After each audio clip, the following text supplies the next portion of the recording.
caritakeun di kerajaan Ayodhya aya raja anu kawentar wijaksana, sakti mandraguna jeung adil ka karayahna nyaeta Rama. Mimoga pamajikan anu ngaranna Dewi Sinta. Dewi Sinta kawentar geulis pisan jeung budina luhung oge satya. Hirup tintrim di Ayodhya. Dina hiji kaayaan, hiji waktu pasosore Dewi Sinta, Rama jeung Laksamana keur aya di leuweung Dandaka ningali uncal anu lulumpatan ka ditu ka dieu. Ngadangu manuk anu sarana endah jeung niis linggih di handapeun tangkal. Dewi Sinta kacinda bungah jeung resepeun pisan kana uncal anu ditingali di leuweung.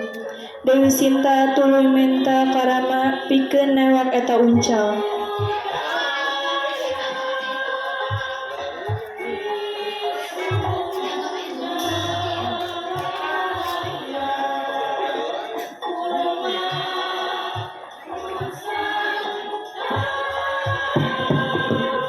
Kakang itu tingali uncal malika cida halusna. Dinda resep. Suluhun kakak. Dinda tungguan di dieu. Kakang jeung Laksamana arek newak itu uncal. Dinda teu meunang keluar tina ieu garis salila kakang acan balik deui. Suluhun kakak. Tuluy Rama jeung Laksamana ninggalkeun Dewi Sinta pikeun newak uncal ka jero leuweung Dandaka.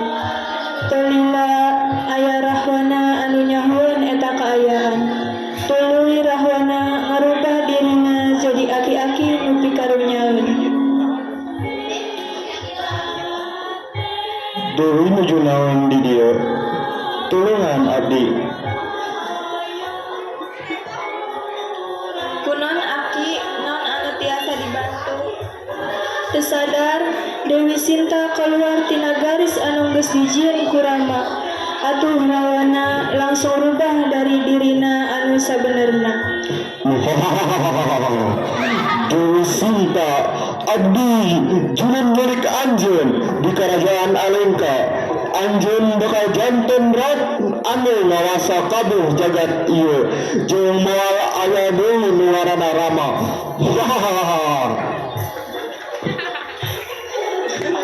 Duh kakang, Rama tulungan abdi.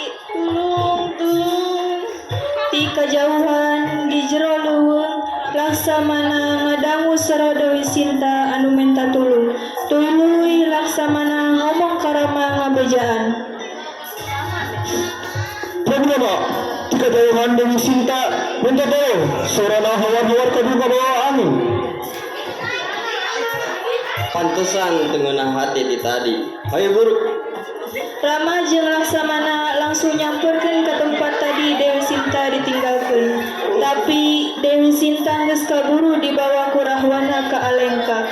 Rama kacida ambekna jeung langsung nyusun rencana pikeun nyalametkeun Dewi Sinta. Rawana. Nah maneh wawanian nyulik Dewi Sinta. Urang Raja Ayodhya moal ngantep maneh kabur jeung bisa hirup salamet. Maneh Rama moal bisa nyelamatkeun Dewi Sinta anu geus aya di leuweung urang.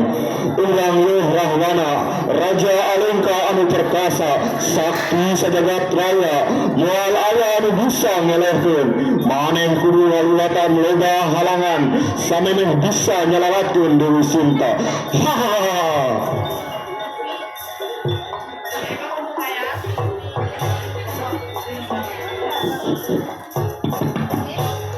Nepi di Alengka, Rama datang jeung Laksamana oge Hanoman.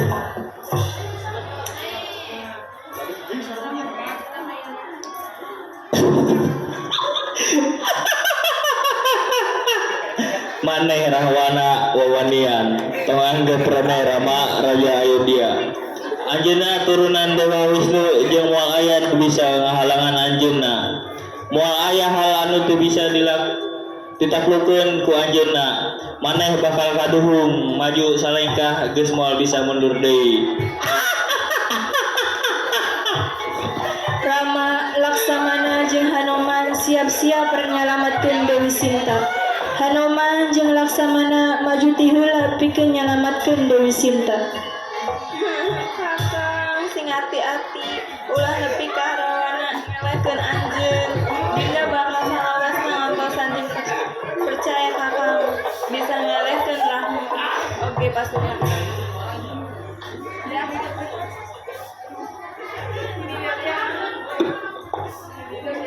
Tong hariwang Dinda.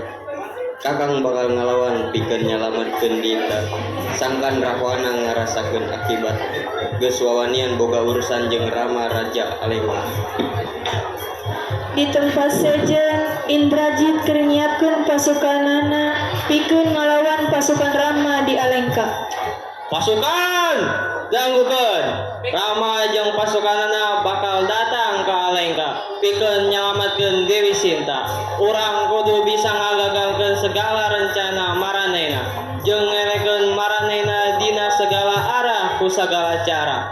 Ulah nepi ka maranehna bisa nyelametkeun Dewi Sinta jeung slamet ti ieu Alengka. Leres Gusti Indrajit, kami siap ngeureunkeun Rama jeung pasukanana. Perang gede antara pasukan Rama jeung pasukan Indrajit. Rama dibantuan ku Hanoman jeung Laksamana tarung pikeun nyalametkeun Dewi Sinta. Rahwana ti kajauhan geus ningali yen pasukanana nyaeta pasukan Indrajit geus eleh. Rahwana nyamperkeun. Urun, maneh moal bisa nyelamatkeun Dewi Sinta. Aing moal eureun-eureun nepi ka menangkeun Dewi Sinta. Perang terus kajadian. Rama jeung pasukanana bisa ngelehkeun pasukan Indrajit sarta akhirna papanggih jeung Rahwana. Akhirna urang kapanggih. Rahwana aing rek bawa deui Dewi Sinta. Kadieun, lepaskeun. Maneh moal bisa ngelehkeun urang, Rama. Rama jeung Rahwana tuluy perang sengit. Rama berhasil ngelehkeun Rahwana sarta bisa ngabebaskeun Dewi Sinta ti Rahwana. Hatur nuhun Kakang.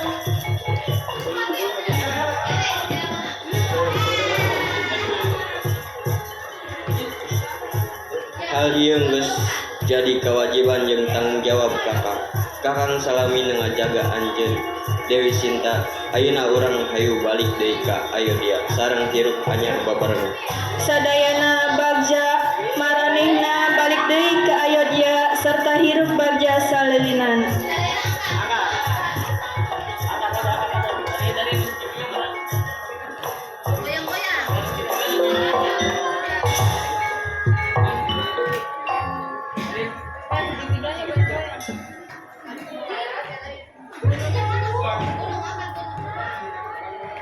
Oh, ini bodong kok.